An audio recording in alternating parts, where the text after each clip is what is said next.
Welcome into this Five Clubs conversation. I'm Gary Williams. As always, thanks for taking the time to be with us this week. Well, this week the conversation is going to be with a guy who is among the top 50 players in the world of golf. And he's 37 years of age, and he's come a long way in the last decade, and that is Kevin Kisner. He was on the United States President's Cup team in 2017. He's won 4 times on the PGA Tour.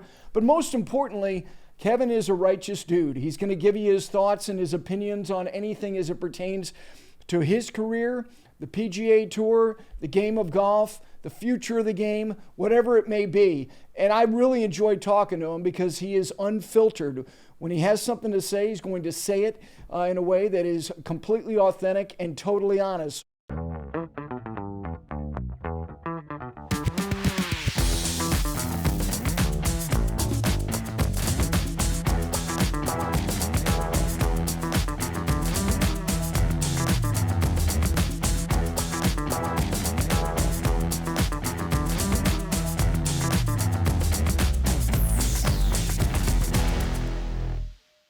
And with that, we welcome in Kevin Kisner. Kevin, how are you, buddy? I'm doing great, Gary. Thanks for having me on, buddy. Listen, I really appreciate it. Love hearing your thoughts on a lot of stuff. Let's get to right now with you. 37 years of age. Are you in a sweet spot as far as golf and life?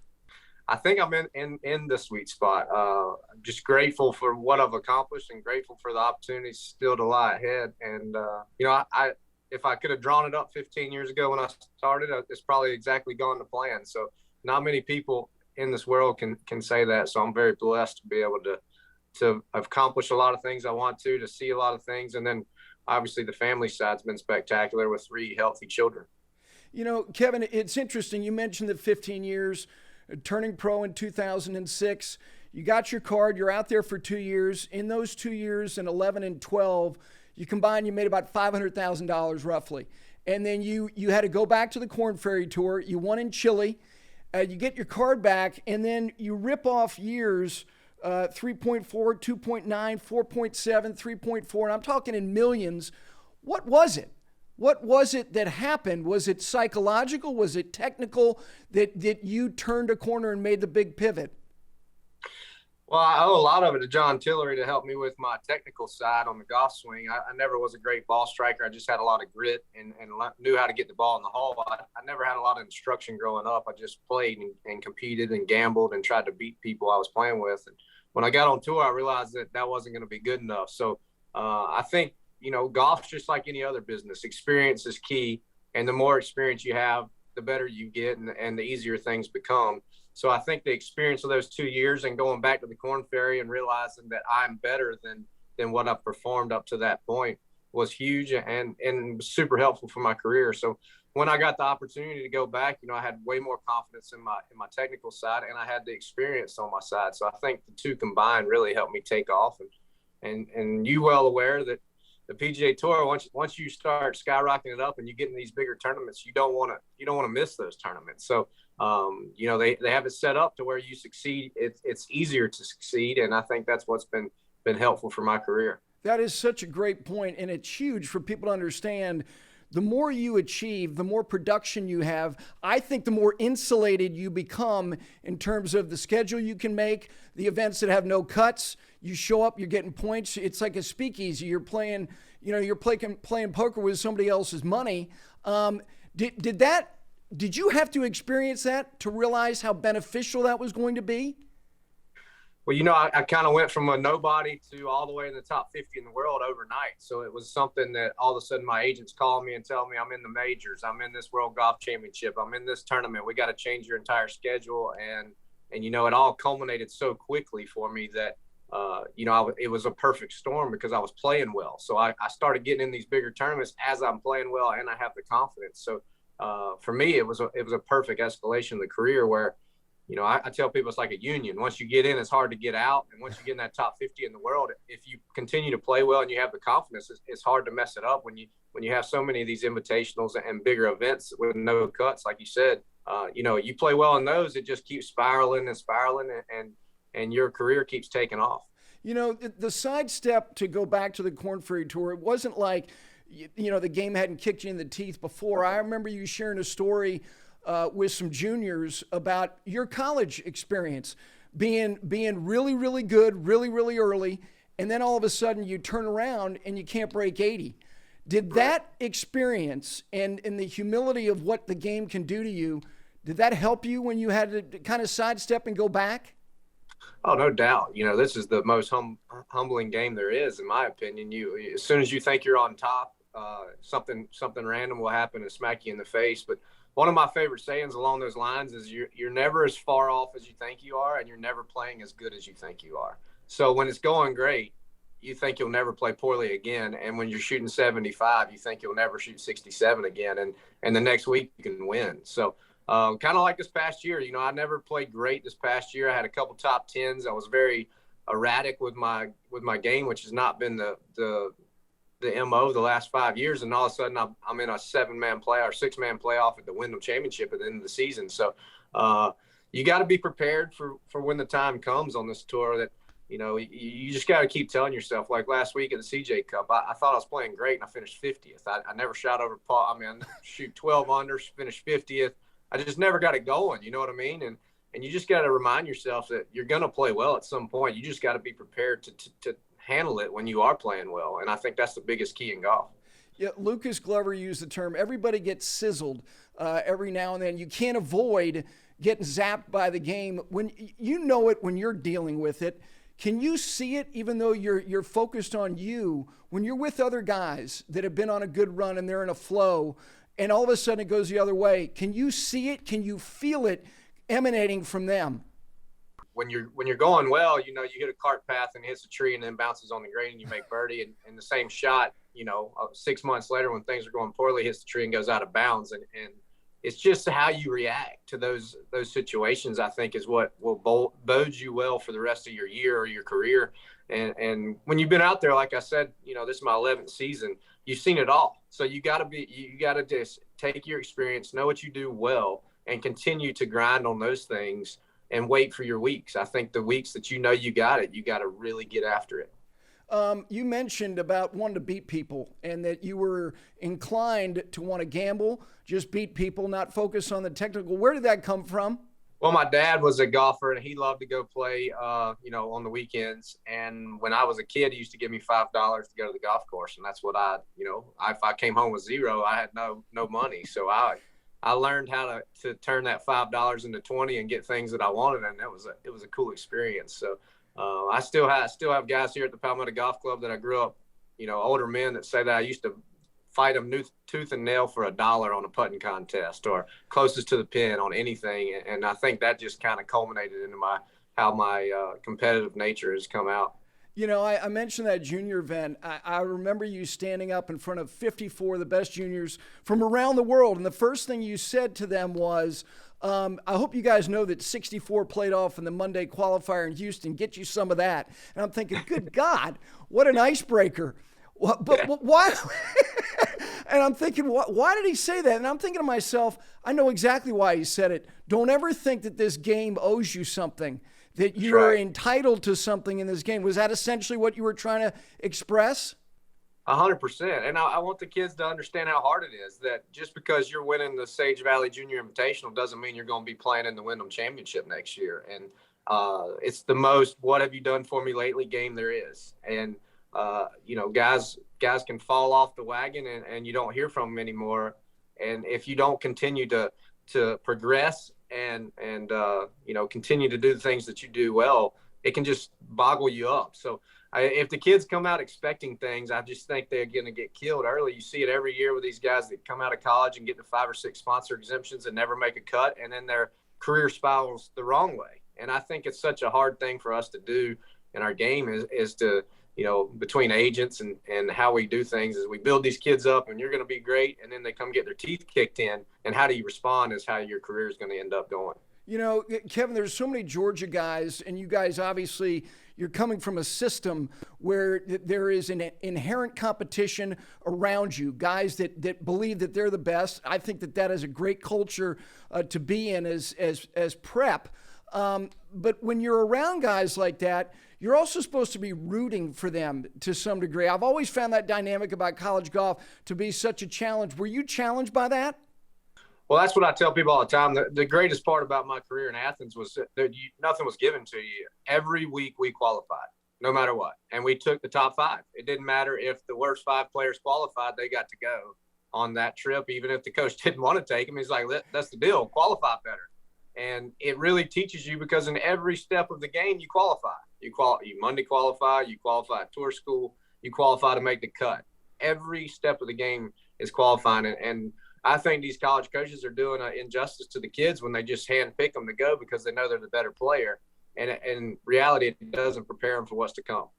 They've got PGA Tour University now. There's more college events on television, not just the NCAAs. There's one that's going on right now in Arkansas. Kids are getting more acclimated to what it's like to play on television. And now they can even make a little bit of money with name, image, and likeness. Do you think in the 15 years from when you turned professional that overall kids are more prepared now, or is it the same? Way more prepared, in my opinion. I think the tour has set up the university program to help their brand, right? They got to take care of their future product model. And they realize that the Korn Ferry may not be the perfect way to prepare these kids for what is about to come on the PGA Tour. And so to get in front of them early on, starting to prepare them for what's to come, I think is just a way to protect their future product. And I think these kids, every one of them walks around with a TrackMan or a quad and their protein shakes and they have sports psychs and teachers and people more on their team when they're 18 than I've ever had. So the game's changed, and the game's all about distance now and how far can you hit it. And, I was talking to the Callaway reps who are out recruiting these kids, and they say basically their only question is what is their ball speed. And that's just an amazing change, dramatic change from when I was a kid. And I ask this question all the time, like when you're talking about when I talk to these kids, how many times have you ever taken a lesson where the guy asked you to swing faster? I grew up and nobody ever told me to swing faster. It was all about be on plane, have the proper grip, set up, hit it in the fairway, go find it, chip and putt really well. And now all the kids, all I see them, like my kid, he's never going to hit anything but a driver on the range. Just hit driver and we'll go play. And I'll teach you how to hit a 7-iron at a later date. So it's just a whole difference in the model, in my opinion. I want to talk more about distance, but I want to touch on something you mentioned about protecting their future product. If you were on the Korn Ferry Tour, would it piss you off if college kids were getting spots and you're busting your ass to be in these events week to week? I don't think it would, because you have ample opportunity. Every week out there, you can go win 3 events in a row and come straight to our tour. So I think, it's just a dog-eat-dog world, and the better you play, the more chances and opportunities you're going to have, and the system will cycle and throw you out when you play poorly. And I think, it's what to be expected. We've changed the model to where you can't come straight to the tour on tour school. So the Korn Ferry Tour is going to be kind of the holding pattern, and the tour is going to do what's best for them to keep the best talent that's up and coming the best chance to come on the PGA Tour, because that's how they make their money and how we all make our money. So I think they have to understand that, and they have ample opportunity to beat these kids. They should be more well prepared. They're older, have more experience, and they should be beating them. The overriding refrain is distance is a problem in the game. And I struggle with that because I don't think it is. I think it's a challenge at the elite level to figure out how to set up a golf course where there's equity between someone who's skilled at hitting fairways and a guy who's got enormous speed and can drive it 330 yards. Do you think that distance is a problem in the game, or it's just a challenge at the professional level? No, I think distance has come about because of analytics. Guys have we have way more stats guys and guys that's really smart people that have studied the game to figure out the easiest way to play. And I was practicing with Victor Hovland this past spring right before Augusta at Sage Valley, and I was hitting balls in front of him. So I just kept noticing out of the corner of my eye, he was almost falling down hitting drivers. And I turned around finally. I was like, "What are you doing?" He's like, "Just doing my speed drills." And he's like, "Come over here and hit one." So I hit a normal one. Let's say I swung at 110 miles an hour. And he's like, "All right, hit one as fast as you can." And I did 117. And he said, "Well, why don't you do that every time?" I said, "Because did you see the ball flight? It like spinny and didn't look right." He's like, "It's just a math problem, kids. The closer you are to the hole, the lower your score is." And that's the way these kids think. And And for me, that's just a dramatic change from the way I was taught the game. And, I think it's a skill that these kids are possessing and learning at an early age is speed and distance. And I think, I don't think you're going to be able to control it with golf courses. The only way to control it is to make the golf courses more difficult for them. I talked to Mike Davis before he left at Winged Foot, and I said, why don't you make it 2 inches of rough up to 280 and 9 inches of rough from 285 to 340 and see what happens then? If these guys really want to challenge you on a distance thing, that make them try to hit it far and in the fairway. But the guys that are, trying to play it in the fairway, they have a chance from 280. I had no chance at Winged Foot if I missed the fairway by a foot and had 5-iron in. Whereas Bryson was hitting it, 340 and have a wedge 20 yards in the rough. We're playing out the same stuff, and he's going to beat me 100 times in a row. The Bryson thing is interesting because he deserves a hell of a lot of credit. I think it's extraordinary what he's done in terms of his transformation, not only in terms of his mindset, the body, all of it. I think it's taken for granted to somebody. People are like, well, he hits along with Jesus. It's remarkable that he can find the property, swinging at that speed, maintaining it, Kevin, day after day, and the preparation that goes with it. Is he a revolutionary type of individual in terms of what he has done singularly to the approach to the game? There's no doubt. And it's only going to transform the next mile. It's like Tiger Woods showing up working out all the time. Then the next thing, everybody used to smoke cigarettes and eat cheeseburgers on tour when Tiger showed up. Now they're all, walking around with their protein shakes and TrackMans. The next thing you know is they're going to be falling down on the range, every one of them, trying to see how far they can hit it. The greatest thing I think that Bryson does is he's hitting shots that are not fit for the golf course and finding his ball in the fairway. I think it's amazing how straight he's hitting the golf ball and fitting it into areas that are not designed to be played from, like walkways up to greens and stuff that he's driving it in and continuing to hit it straight enough to play from there. I just think it's unbelievable. And I wish I had that skill. I would be walking around swinging driver on every tee shot. Rory, you mentioned Winged Foot. He admitted at Winged Foot that he was chasing him. Psychologically, he was affected by what Bryson was doing. Finau is even said, listen, I was in pursuit. He motivated me. Do you think guys, though, that are 30 and beyond, look, he is a rare talent to do this and quickly as he did it. Do you think that guys can achieve stuff like that after the age of 30? I don't know that you'll ever gain the speed that he's gained, but you got to also think the time component he has. He has no wife, no kids. Yep. He can literally spend all day, bring his team around, and work on it. If he had to walk around in my boots for a week at home, there's no chance he would be swinging at 130 miles an hour just because he doesn't have the time to do it. I remember I think it was Detroit a couple of years ago. He was beating me in the last group, and they wanted me to stay around. And I was like, there's no way he's not going to birdie one of these last 3 holes and beat me. I'm headed to the airport. And they were like, well, what do you think he needs to do? And I said, he needs to get some kids and see if he still hits it that far. It's a really good point. The other thing about him is my perception of him is that he's manic, that he's crazy possessed by the game. And that's great that he is literally, obsessed with the pursuit of figuring this thing out to a degree that maybe nobody else has. How sustainable is that for 10 or 15 years? Well, I think he's done it the right way, where he started with his body first to prepare for what he was going to do. I think it's very sustainable. But as his life changes, we'll see how much practice and time he can continue to maintain those speeds. And then just like Tiger went from the furthest driver for 30 years or 30 yards for 15 years to now people are bombing it by him, you got to transform your game a little bit as your age goes up to figure out how you can still compete. And I think he'll do that. Whose approach do you admire? Who do you look at if you take any time at all and go, shit, I love the way he does it? Yeah, I love Xander Schauffele's approach. I think he has a solid team. He keeps the same team around him. He really works hard, and he goes about things the right way with the right attitude. And I played with him last week at CJ Cup, and he didn't play great on Saturday with me, but then he shot 9 under on Sunday. Just a testament to, if you continue to do the right things and you stay focused on the process, that the results are going to come.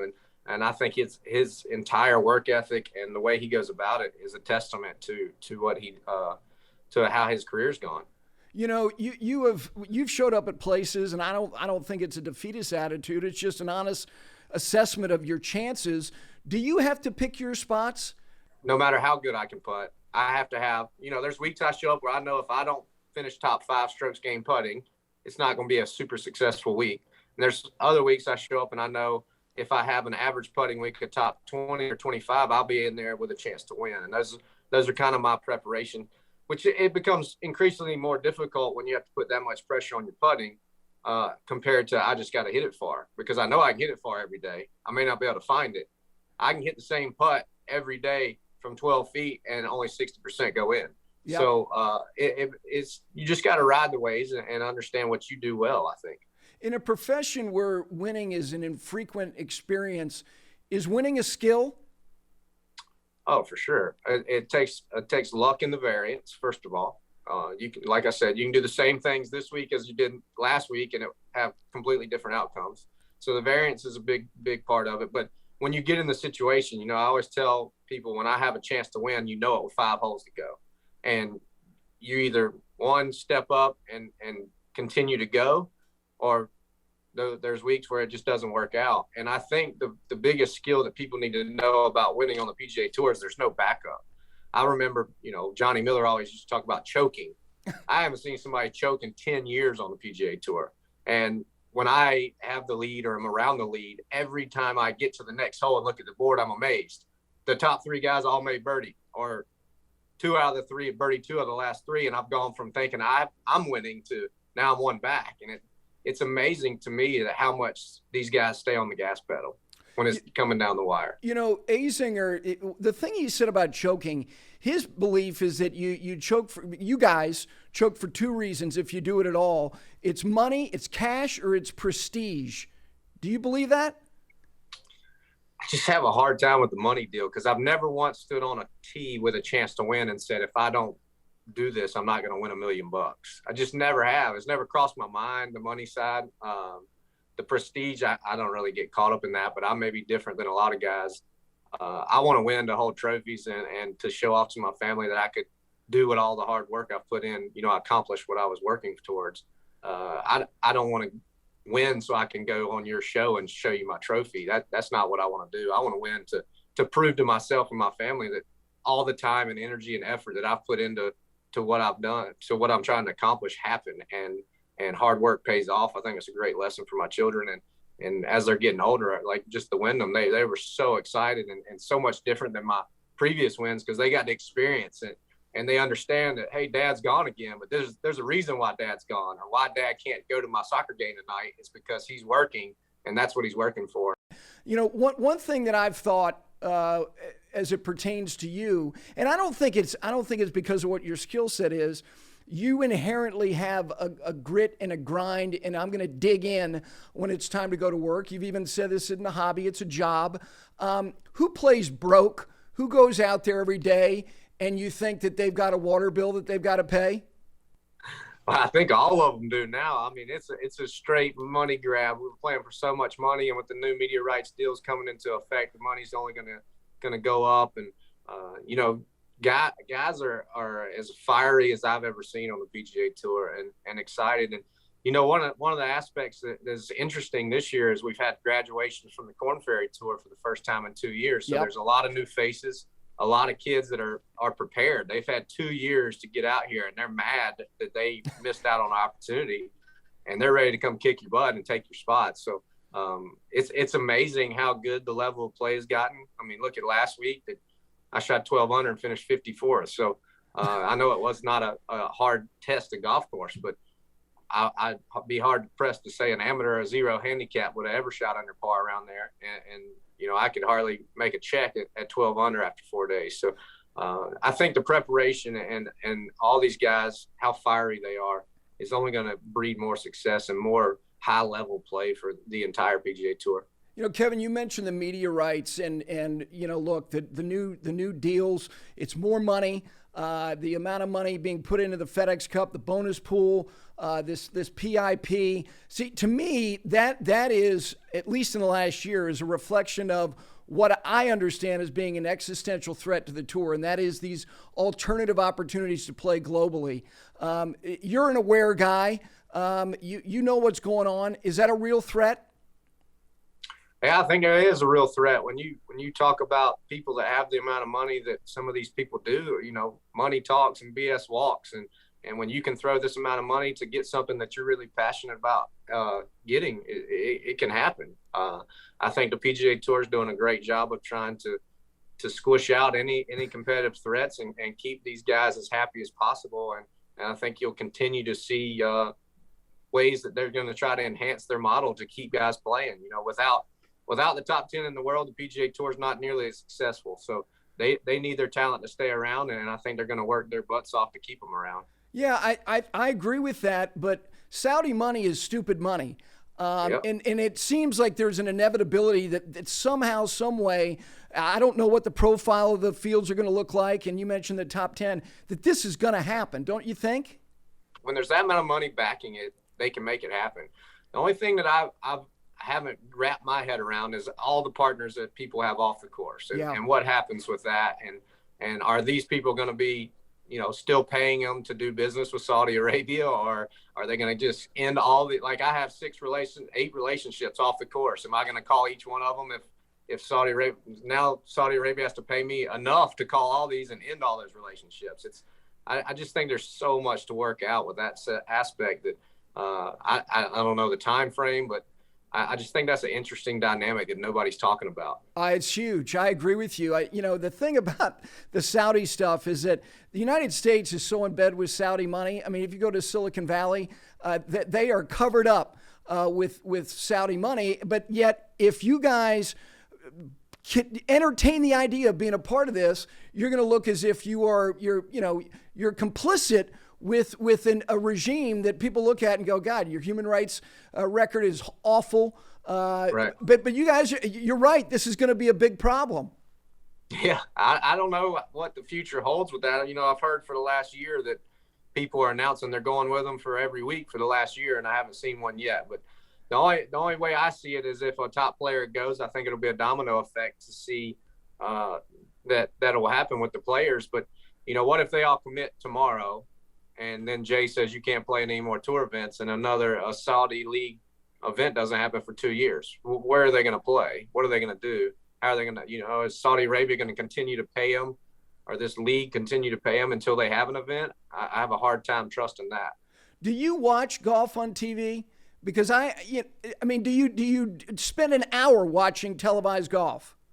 It's hard for me to do when I'm home because I have kids and I have so much going on here with the foundation and other things. It was funny you asked that. I played a practice round with Jordan and Ricky and Justin Thomas at the CJ Cup. Yep. And I asked them on the first green if they played together in the Ryder Cup, Justin and Jordan. And they were like, what?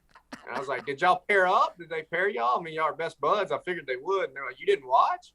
I said, no, I didn't have time to watch the Ryder Cup. I can pull up my app and see y'all are kicking their ass, but I didn't have time to watch. They just could not believe that I didn't watch it. Well, I kind of can't either, just out of curiosity that you would kick it on for a half an hour. You didn't watch 1 second of it? I flew to Colorado and went elk hunting. It's hard to watch Ryder Cup in the mountains. No, I saw that. I saw you gave the gift of death to a huge elk. Yes, sir. Who did you go out there with? I went with Brian Harmon and a couple other buddies that have gone for years. It was my first time. Brian's been the last 3 years, so we had a big time. Since you don't watch, it's not really a reasonable question to ask. Do you think that the tour is presented in a good way? Because, you don't announce fines. I think you guys are kind of insulated, protected. I think that the image of the tour matters a great deal to the guys who run it. Do you think that the tour is presented well as it pertains to all the other sports that are out there? See, I kind of like the secretive side of it. Not everything's on the Sports Center bottom line. I think that makes us more elite and makes us more quantifiable with sponsors. People want to be a part of something that, not our business is not splattered on the wall for everyone to see and read. And, I don't want to read about Kyrie Irving's COVID vaccination status all the time.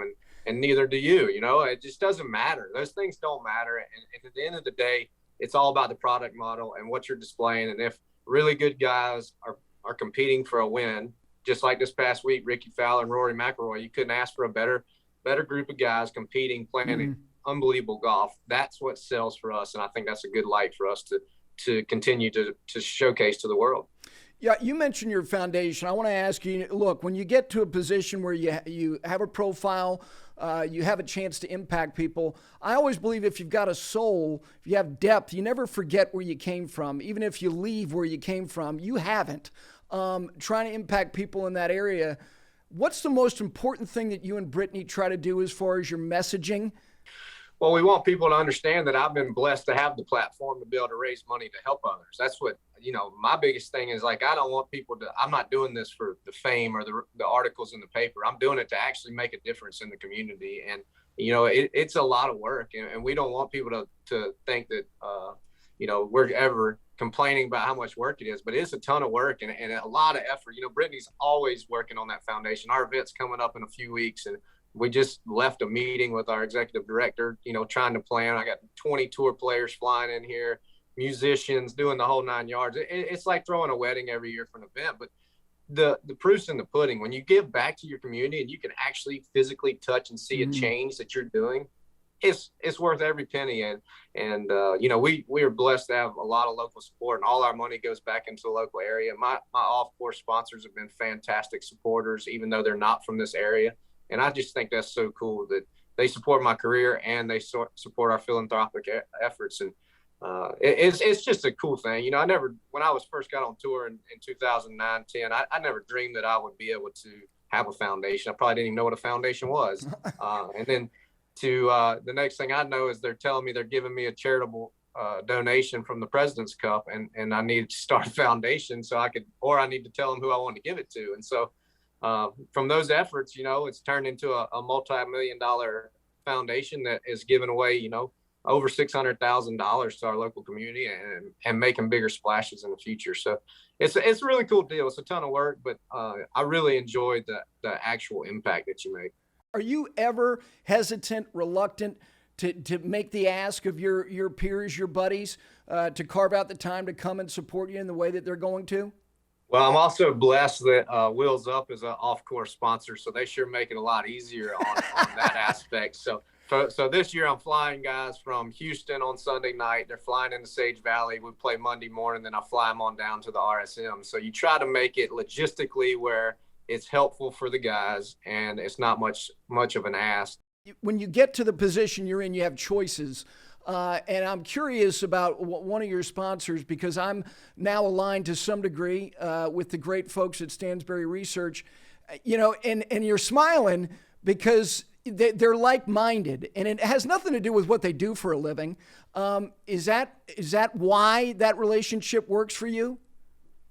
For sure. Well, when you build a product model that you try to find off-course partners, you want not only off-course partners that align with you morally and what you like to do off the course, but you want each partner to like each other too. You can't have competing threats against each other. And so we try to build a whole product off of that, and Stansberry fits perfectly. They're the greatest guys. They will come to anything I ask them to come to do. They just love to hang out, and they love golf, and they're passionate about it. And they've been one of the best partners that you could ever ask for. I mean, when I played in the BMW, they hosted me they're from Baltimore, so they hosted me at their farm, and we did dinners every night and had a big week. And they're just awesome guys. They come down to my foundation event every year and give us a bunch of money and have a big time. And, it's really cool when you start aligning people that you like off the course. It makes that relationship so much easier. I can call those guys at Stansberry right now and say, hey, I need this, and they'll take care of it. Or they can call me and vice versa. And it never feels like a work relationship. But I think that's what's so cool about them.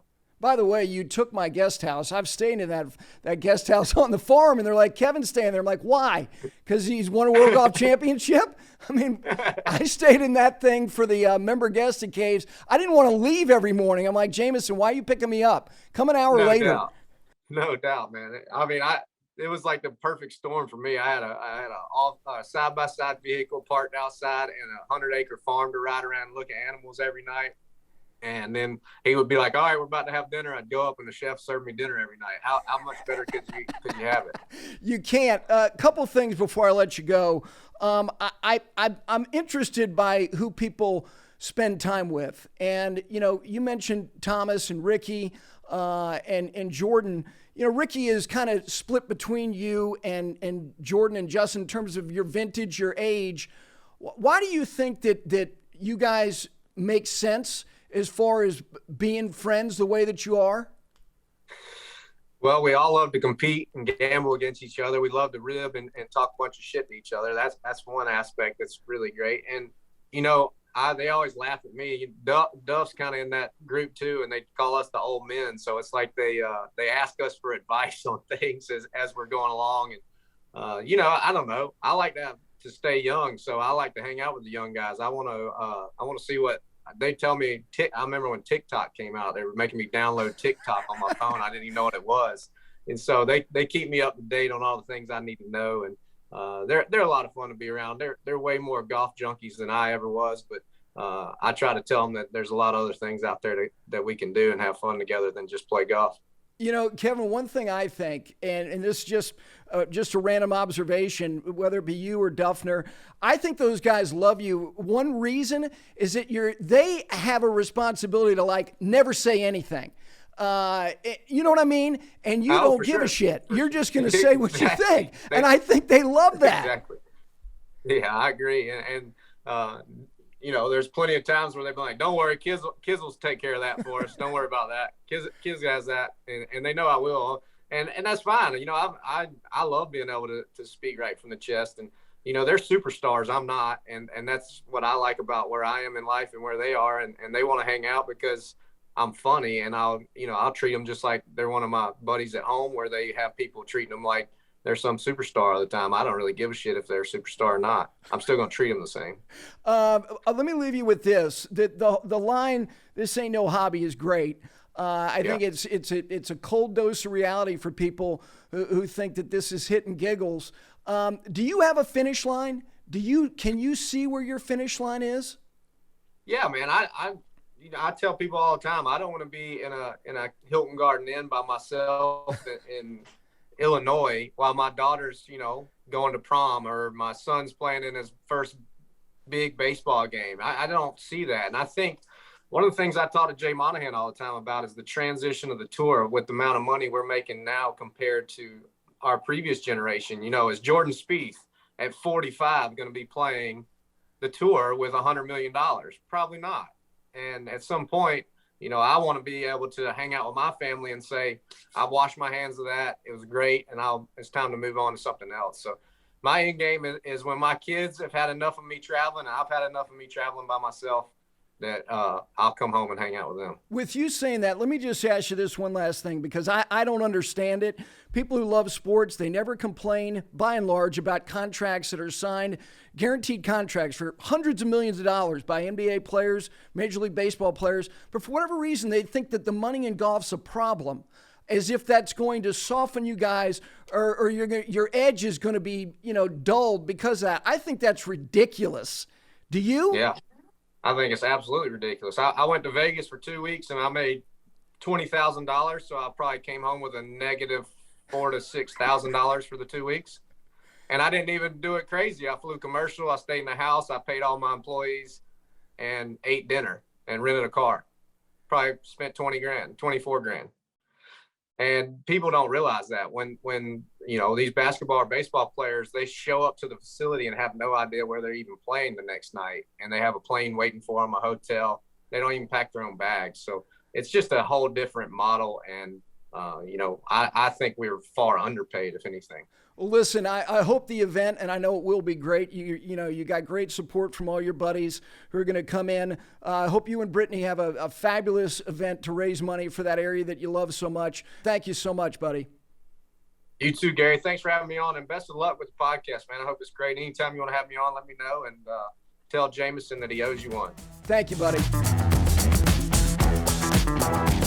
Well, thanks again to Kevin Kisner for taking the time.